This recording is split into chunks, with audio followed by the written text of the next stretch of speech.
Factory में Amul butter कैसे बनाई जाते हैं और क्या आपने कभी नकली पनीर को बनते देखा है और इन दोनों में क्या सच में ऐसा भी मिलाए जाते हैं या कुछ और। तो सबसे पहले हम बात करते हैं अमूल बटर की। अमूल बटर भारत के सभी राज्यों में बहुत ही शौक से खाया जाता है। ब्रेड बटर हो या फिर गर्मागर्म पराठों पर अमूल का पिघला हुआ मक्खन, ये बटर हर खाने की शान को बढ़ा देता है। हर सुबह अमूल के बड़े बड़े टैंक्स विलेजेस में अमूल के बने मिल्क के कोऑपरेटिव सोसाइटी में 20 मिलियन लीटर दूध फैक्ट्री लेकर पहुंचते हैं, जहां पहुंचने पर दूध की जांच कराई जाती है और क्वालिटी असोर्ट करने के बाद ये दूध स्टोरेज टैंक में पंप कर दिया जाता है। अब इस दूध से बैक्टीरिया को अलग कर लिया जाता है और इसका सेपरेशन किया जाता है, जिससे क्रीम दूध से अलग हो जाता है। अब इस क्रीम को 8 घंटों तक 14 डिग्री सेंटीग्रेड पर मैच्योर करा जाता है। उसके बाद ये क्रीम चर्नर में जाती है, जहां इसको बहुत तेज आरपीएम पर घुमाया जाता है, जिससे बटर और मट्टा अलग हो जाता है। निकले हुए बटर को एक साथ गुथा जाता है, जिससे वो आपस में जुड़ जाए और फिर इसे ब्लेंडर में भेजकर इसमें थोड़ी सी मात्रा में नमक मिला दिया जाता है, जिससे अमूल बटर अपना नमकीन टेस्ट मिलता है। अब मक्खन बनकर तैयार है, इसलिए अब इसका सैंपल लिया जाता है और बारीकी से उसकी क्वालिटी चेक करी जाती है। क्वालिटी पास होने के बाद इस बटर को पेकिंग के लिए आगे भेज दिया जाता है। यहाँ एक मशीन बटर पेपर को बिछाती है और एक बड़ी नोजल के जरिए बटर निकलकर इस पेपर पर इस एंगल के शेप में काट दिया जाता है और दूसरी मशीन पैक कर देती है। इस तरह आपका अमूल बटर बनकर तैयार हो जाता है।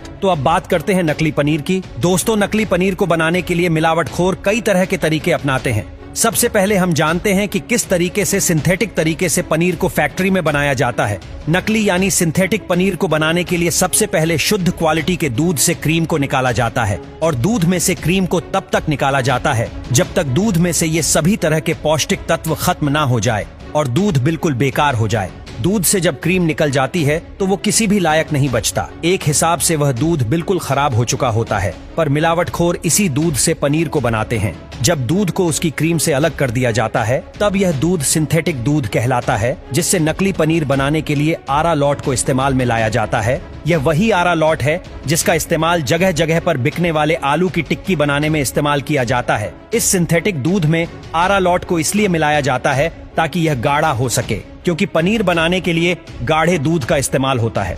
जब इन सभी चीजों को मिलाकर बनाया गया मिक्सचर पूरी तरीके से गाढ़ा हो जाता है तो इसमें से पानी को निकाल लिया जाता है और सूखने के लिए रख दिया जाता है। सूखने के बाद नकली पनीर बनकर तैयार हो चुका है, जो देखने में बिल्कुल असली जैसा लगता है, लेकिन ये पनीर बिल्कुल भी असली नहीं है। इस तरह के पनीर को खाकर एक तो लोगों को कोई प्रोटीन मिलता नहीं है, उल्टा इस पनीर को खाकर लोगों को कई बीमारियां भी हो जाती है। नकली पनीर को बनाने का एक यही तरीका नहीं है, बल्कि नकली पनीर को बनाने के लिए एक बहुत ही खतरनाक तरीका भी इस्तेमाल किया जाता है, जिसमें नकली पनीर का काला धंधा करने वाले लोग दूध में से क्रीम निकाल लेते हैं। क्रीम से अलग हुआ दूध बिल्कुल पानी होता है, जिससे दूध से बनने वाले किसी भी चीज को नहीं बनाया जा सकता, लेकिन यह मिलावटखोर लोग इसी पानी की तरह दिखने वाले दूध को पनीर बनाने में इस्तेमाल करेंगे।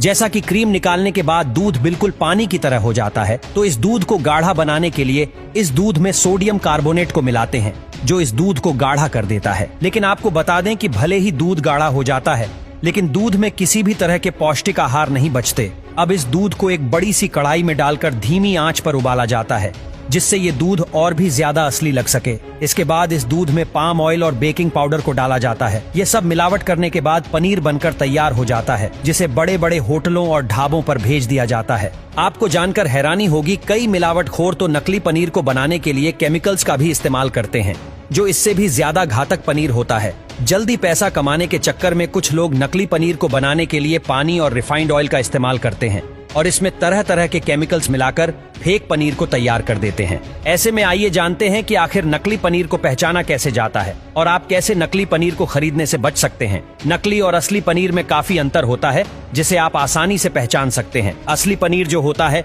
वो काफी ज्यादा सफेद और खुशबूदार होता है। साथ ही साथ असली पनीर बहुत ही ज्यादा मुलायम होता है। असली पनीर में बिल्कुल दूध की तरह खुशबू आती है, लेकिन नकली पनीर में ऐसा कुछ भी नहीं होता है। जो नकली पनीर होता है वो ना ही असली पनीर की तरह मुलायम और खुशबूदार होता है और ना ही उसका कलर बिल्कुल दूध की तरह सफेद होता है। नकली पनीर या तो बहुत ही ज्यादा स्ट्रेसी होते हैं या फिर उंगली से रगड़ने पर वह दाने दाने में टूट जाते हैं।